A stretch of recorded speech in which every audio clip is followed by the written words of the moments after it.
താൻ കൂടുതൽ കസർക്കൊന്നും വേണ്ട വേണ്ട എനിക്ക് തീവ്രവാദിന്റെ വശങ്ങളുണ്ട്.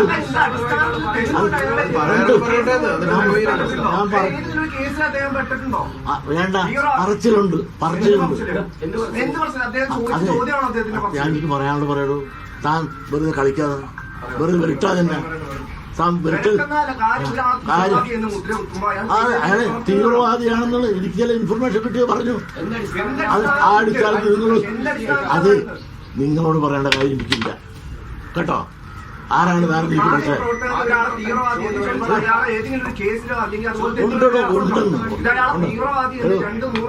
ഞാനിത് പരിശോധന അറിയണം.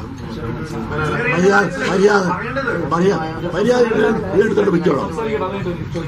കുറെ ആയത് ഞാൻ അവിടെ കുറെ കസറി ഇവിടെ വന്ന് വേറെ കസറ ഇവിടെ വന്ന് തന്റെ കൊമ്പൊന്നും എടുക്കണ്ട. പറയണം കേട്ടാ മതി. പറയാൻ വേറെ വല്ല കൊണ്ട് അത് ഞാനെ വിളിച്ചത് താൻ പറഞ്ഞ അതെ നിങ്ങൾ വേറെ വല്ല പോയി ചർച്ച ചെയ്യണം. അതെ നിങ്ങളെ മുമ്പ് ചർച്ച ചെയ്യാനില്ല. തന്റെ മുമ്പ് ചർച്ച ഞാൻ പറയും. ഇതിന് മറുപടി പറയാനല്ല ഞാൻ ഇരിക്കണത്. എവിടെ കുറെ നാളായി തുടങ്ങിയിട്ട് എടോ ഒരു ചുക്ക് വിചാരിച്ചാൽ ഇരിക്കാനില്ല. ഇസത്ത് സുൽഫിക്കർ ആലപ്പുഴയിൽ നിന്ന് വിവരങ്ങൾ നൽകാനായി ചേരുന്നുണ്ട്. ഇസത്ത്, ഇന്നിപ്പോൾ അദ്ദേഹത്തിന്റെ വർഗീയപരമായ അല്ലെങ്കിൽ അധിക്ഷേപപരമായ പരാമർശം ഇന്നും തുടരുകയാണ്.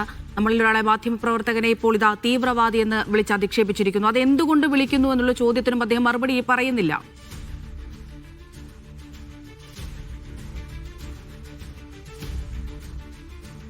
അമൃത, ഇന്ന് വീണ്ടും അദ്ദേഹം തന്റെ വർഗീയ പരാമർശങ്ങളും അതുപോലെ തന്നെ വിദ്വേഷ പരാമർശങ്ങളും തുടർന്നുകൊണ്ടിരിക്കുന്ന ഒരു കാഴ്ചയാണ് ഇന്ന് നമ്മൾ നേരിട്ട് കണ്ടിരുന്നത്.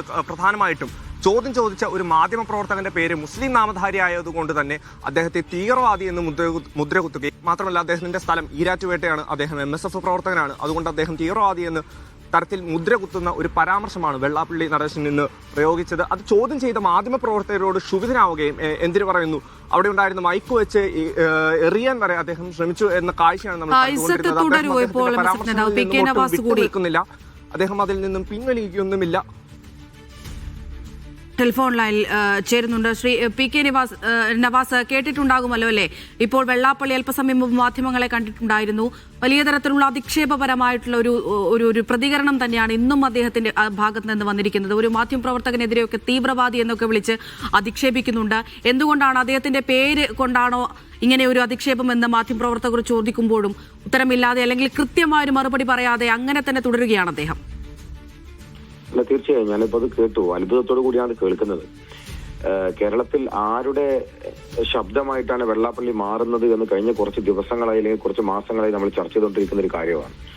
ആരുടെ ഭാഷയിലാണ് ഇദ്ദേഹം സംസാരിച്ചുകൊണ്ടിരിക്കുന്നത്? നമുക്ക് സംശയമില്ല, സംഘപരിവാറിന്റെ ഭാഷയിലാണ് ഇദ്ദേഹം സംസാരിച്ചുകൊണ്ടിരിക്കുന്നത്. സംഘപരിവാറിന്റെ ഭാഷയിൽ ഇദ്ദേഹം സംസാരിക്കുന്നു.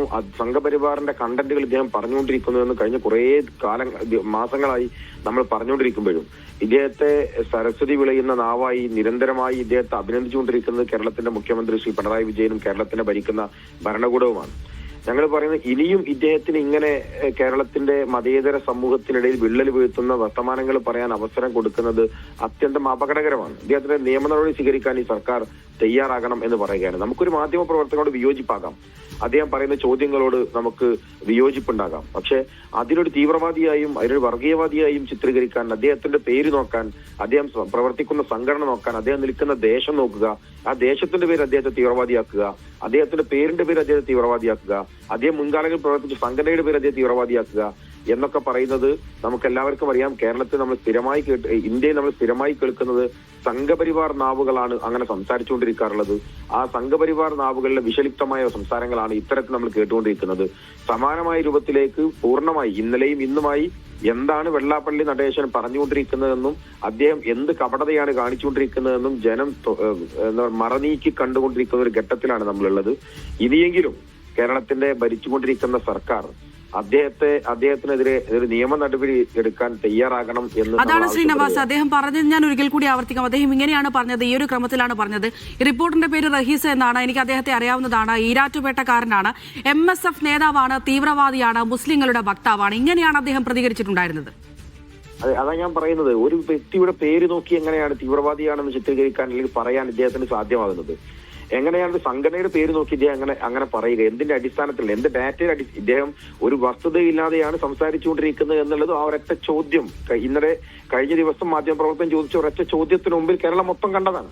നമുക്ക് എല്ലാവർക്കും അറിയാവുന്നതാണ്. ആളുടെ പേര് നോക്കി, ആളുടെ മതം നോക്കി, ആളുടെ നാട് നോക്കി ഇങ്ങനെ തീവ്രവാദിയായി പാറ്റന്റ് കൊടുക്കുന്ന രൂപത്തിലേക്ക് കേരളത്തിൽ ഒരു സാമുദായിക നേതാവ് മാറുന്നു എന്ന് പറഞ്ഞാൽ അദ്ദേഹത്തെ പിടിച്ചു കെട്ടേണ്ട ഉത്തരവാദിത്തം ഭരണകൂടത്തിനുണ്ട്. അത് ഭരണകൂടം നിർവഹിക്കണം എന്നാണ് ഞങ്ങൾ പറയുന്നത്. കേരളത്തിൽ ഇത്രയേറെ കേരളത്തിന്റെ മതേതര ഫാബ്രിക്കിനെ തകർക്കുന്ന ഇത്രയേറെ വിഷലിപ്തമായ രൂപത്തിലേക്ക് ഒരാൾ പരസ്യമായി സംസാരിച്ചു പോകുമ്പോഴും അത് കണ്ടിൽ നിന്നടിച്ച് എങ്ങനെയാണ് ഈ ഗവൺമെന്റ് മുന്നോട്ട് പോകാൻ വേണ്ടി കഴിയുക? നമുക്ക് എങ്ങനെ പോകാൻ വേണ്ടി കഴിയും? SNDP പോലത്തെ മഹത്തായ ഒരു പ്രസ്ഥാനത്തിന്റെ തലപ്പത്തിരിക്കുന്നു എന്നത് നമ്മളൊക്കെ ആദരിക്കപ്പെടുന്ന സംഘടനയാണ് SNDP എന്ന് പറയുന്നത്. പക്ഷെ അതിന്റെ ആ മഹത്തായ സംഘടനയുടെ തലപ്പത്തിരിക്കുന്നു എന്ന് പറയുന്നത് അദ്ദേഹത്തിന് ഏത് തരത്തിലുള്ള അധിക്ഷേപത്തിനും ആക്ഷേപത്തിനുള്ള ലൈസൻസായി അദ്ദേഹം കരുതാൻ പാടില്ല. അവിടെ ഒരു തിരുത്തലിന് സമയമായിട്ടുണ്ട്. ആ തിരുത്തലിന് സർക്കാർ തയ്യാറാകണം. ആ തിരുത്തലിന് സർക്കാർ തയ്യാറാകാതെ പോയാൽ കഴിഞ്ഞ കാലങ്ങളിലൊക്കെ സർക്കാരിനെ തിരുത്തിയതുപോലെ ജനങ്ങൾ സർക്കാരിനെ തിരുത്താൻ തയ്യാറാകും എന്ന് സർക്കാർ തിരിച്ചറിയണം എന്നാണ് ഞങ്ങൾക്ക് പറയാനുള്ളത്. ശരി, വളരെയധികം നന്ദി ശ്രീ പി കെ നവാസ് പ്രതികരിച്ചതിന്. സൈഫ് സൈൻലാബ്ദീൻ തിരുവനന്തപുരത്ത് നിന്ന് വിവരങ്ങൾ നൽകാനായി ചേരുന്നുണ്ട്. സൈഫ്, ഇതിപ്പോൾ വളരെ അധിക്ഷേപപരമായിട്ടുള്ള ഒരു പ്രതികരണമാണ് ഇന്നും അദ്ദേഹത്തിന്റെ ഭാഗത്ത് നിന്ന് വന്നിരിക്കുന്നത്. കൃത്യമായി പറയുകയാണെങ്കിൽ വിദ്വേഷം ചീറ്റുകയാണ് അദ്ദേഹം. അങ്ങനെ ഒരാളെയാണ് ഇപ്പോഴും പാർട്ടി ചേർത്ത് പിടിച്ചുകൊണ്ട് നിൽക്കുന്നത്. നേരത്തെ തന്നെ നമ്മൾ പറയുകയുണ്ടായി, തള്ളിപ്പറയാനെപ്പോഴും അദ്ദേഹം പാർട്ടിയോ പാർട്ടി സെക്രട്ടറിയോ മുഖ്യമന്ത്രിയോ ഒന്നും തന്നെ തയ്യാറാകുന്നില്ല. ഇപ്പോഴിതാ ഇങ്ങനെയൊരു അധിക്ഷേപം, മാധ്യമപ്രവർത്തകന് നേരെ ഇങ്ങനെയൊരു തീവ്രവാദി അധിക്ഷേപം വന്നിരിക്കുന്നു.